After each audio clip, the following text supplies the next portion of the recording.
ನಿನ್ನೆಯಿಂದ ತಾನೇ ಎಸ್ಐಟಿ ಅಧಿಕೃತವಾಗಿ ತನಿಖೆ ಆರಂಭ ಮಾಡಿದೆ. ಆಗ್ಲಿಂದಲೂ ಕಾಡ್ತಾ ಇದ್ದ ಪ್ರಶ್ನೆ, ನೋಟಿಸ್ ಯಾವಾಗ ಆರೋಪ ಕೇಳಿಬಂದವ್ರ ಮೇಲೆ ಕೊಡ್ತಾರೆ ಅಂತ. ಇದೀಗ ಪ್ರಜ್ವಲ್ ಪೆನ್ ಡ್ರೈವ್ ಫೈಲ್ಸ್ ನ ಸುಂಟರಗಾಳಿ ಜೋರಾಗಿದ್ದು, ಅಶ್ಲೀಲ ಪೆನ್ ಡ್ರೈವ್ ಫಜೀತಿಯಲ್ಲಿ ಅಪ್ಪ ಮತ್ತು ಮಗ, A1 ಆರೋಪಿ ಅಪ್ಪ, A2 ಆರೋಪಿ ಮಗ ಸಿಕ್ಕಾಕೊಂಡಿದ್ದಾರೆ. ಪ್ರಜ್ವಲ್ ರೇವಣ್ಣ ಹಾಗೂ ರೇವಣ್ಣ ಇಬ್ಬರಿಗೂ ಅಪ್ಪ ಮಗನಿಗೆ ಕಾನೂನು ಕ್ರಮದ ಎಚ್ಚರಿಕೆಯನ್ನು ಎಸ್ಐಟಿ ಕೊಟ್ಟಿದ್ದು. ಇದೀಗ ನೋಟಿಸ್ ಕೊಟ್ಟಿದ್ದಾರೆ. ಏನಂತ ನೋಟಿಸು? ಬನ್ನಿ ವಿಚಾರಣೆಗೆ ಹಾಜರಾಗಿ ಅಂತ. ನೋಟಿಸ್ ಸಿಕ್ಕ ತಕ್ಷಣ ತುರ್ತಾಗಿ ವಿಚಾರಣೆಗೆ ಹಾಜರಾಗಬೇಕು, ಕೂಡಲೇ ವಿಚಾರಣೆಗೆ ಹಾಜರಾಗಬೇಕು, ವಿಚಾರಣೆಗೆ ಸಹಕರಿಸಿ ಅಂತ ಎಸ್ಐಟಿ ಇದೀಗ ನೋಟಿಸ್ ಅನ್ನ ಕೊಟ್ಟಿದೆ. ಒಟ್ಟು 2 ಕಡೆ ಕೊಟ್ಟಿದೆ. ಹೊಳೆನರಸೀಪುರದ ಅವ್ರ ಮನೆಗೂ ಕೊಟ್ಟಿದೆ ಮತ್ತು ಬೆಂಗಳೂರಿನಲ್ಲಿ ಇವರೇನು ವಾಸ ಮಾಡ್ತಾ ಇದ್ರು ಅಲ್ಲಿಗೂ ಕೊಟ್ಟಿದ್ದಾರೆ. ಸೊ ಅಂದ್ರೆ ನಿಮ್ಮ ಗಮನಕ್ಕೆ ಈ ನೋಟಿಸ್ ಬರ್ತಾ ಇದ್ದಂತೆ ನೀವು ವಿಚಾರಣೆಗೆ ಹಾಜರಾಗಬೇಕು ಅಂತ.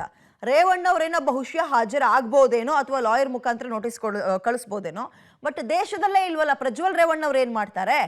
ಜಪಾನ್ಗೆ ಹೋಗಿದ್ದಾರೆ ಅನ್ನೋ ಮಾಹಿತಿ, ದೇಶ ಬಿಟ್ಟು ವಿದೇಶದಲ್ಲಿದ್ದಾರೆ. ಅವರು ಕೂಡ ಈಗ ಲಾಯರ್ ಕಡೆಯಿಂದ ಸ್ವಲ್ಪ ಸಮಯವನ್ನ ಕೇಳ್ತಾರ. ಎಸ್, ಜರ್ಮನಿಗೆ ಹೋಗಿರುವಂಥದ್ದು.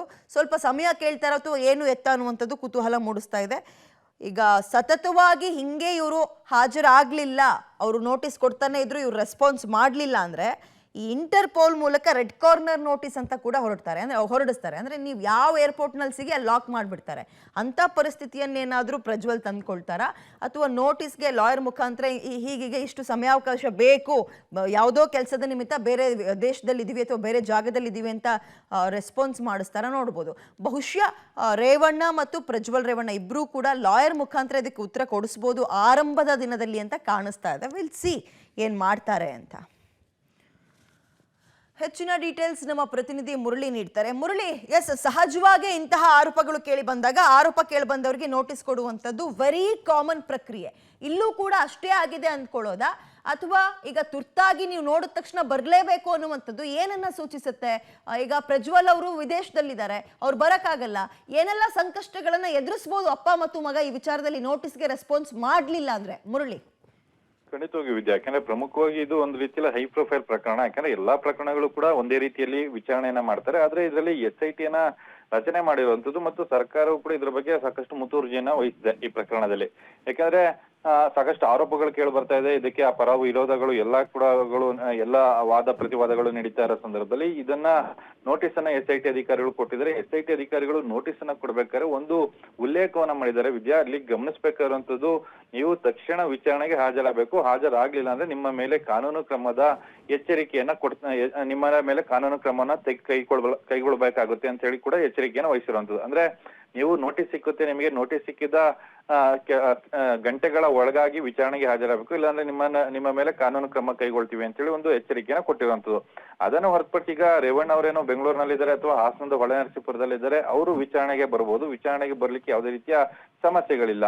ಅಂದ್ರೆ ಅವರು ಬಹುತೇಕ ಇವತ್ತು ವಿಚಾರಣೆಗೆ ಗೈರಾಗೋ ಸಾಧ್ಯತೆಗಳೇ ಹೆಚ್ಚಾಗಿದ್ದಾವೆ. ಯಾಕಂದ್ರೆ ಕಾನೂನಿನ ರಕ್ಷಣೆಯನ್ನ ಪಡ್ಕೊಳ್ಳೋಕೆ ಪ್ರಯತ್ನಗಳನ್ನ ಅಪ್ಪ ಮಗ ಇಬ್ರು ಕೂಡ ಮಾಡ್ತಾ ಇರುವಂತದ್ದು.